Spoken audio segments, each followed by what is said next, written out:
Hello YouTube and welcome to another Linux tutorial. So today I'm going to show you how you can manage your Linux swap. So are you ready? Let's get started. So as you may know, actually swap is kind of equivalent to the page file in your Windows machine. So it's a virtual memory that you can use if you need much more memory. So in Linux, if you want to see how much swap that you have, there is a command for that, which is free.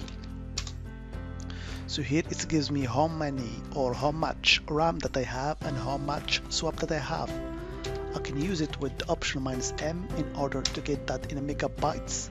So here you can see that actually I have a total of 2 or 3.2 gigs in my RAM and 3.5 gigs in my swap actually.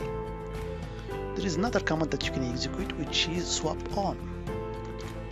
Okay, so here you see that I have actually swap partition, which is dev sda5, and the size as I told you before, is 3.5 gigabytes. Okay, so now let's say that you want to increase this partition or increase the swap. So in order to increase it, you can of course delete this partition and create another swap partition. But that requires a lot of efforts and a lot of headaches. There is an easy way if you want to increase your swap, is just to create a file, a virtual file, which will be actually swap file. So in order to do that, it's really easy. So always you have to execute the commands using root privileges. So I will create a file, a swap file actually using the command tt. tt stands for data duplicator. So I will give as an input file just a virtual file dev0. Okay, then the output file will be my swap file. So I will put it in my root, for example. I will call it swap file. You can call it whatever you want. Okay, so the block size, I will make just a file of 128. So the block is actually 1 megabytes, and the count or how many blocks, actually I will put 128 and I hit enter. As you can see, the file now is created, but it's not yet a swap file.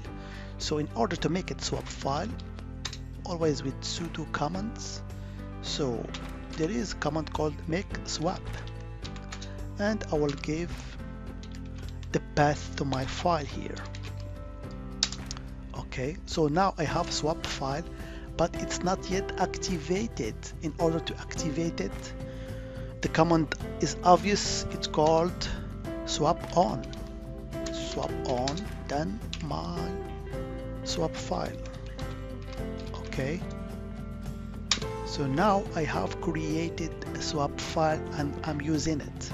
Here insecure permission, because this file can be used by everyone, but you can use it just for root if you want, but you have to change its permission. But now it's okay, you can actually use it. So in order to see these changes, we can just execute once again the command swap on. As you can see now, in addition to the partition, which is 3.5 gigabytes, I have a swap file here called swap file, which has a size of 128, and actually it exists in my root here, as you can see. For example, you can also deactivate a partition and only let the file, if you have, for example, a bigger file or something like that. So in order to deactivate this partition, really easy, swap off, and you give the name of the partition. Okay, so now if you execute your command swap on, you only see that you have this file here. Of course, it's better to make this file in a SSD disk, because it's much faster, so you can have some quick response. Okay, so now I will turn on my partition.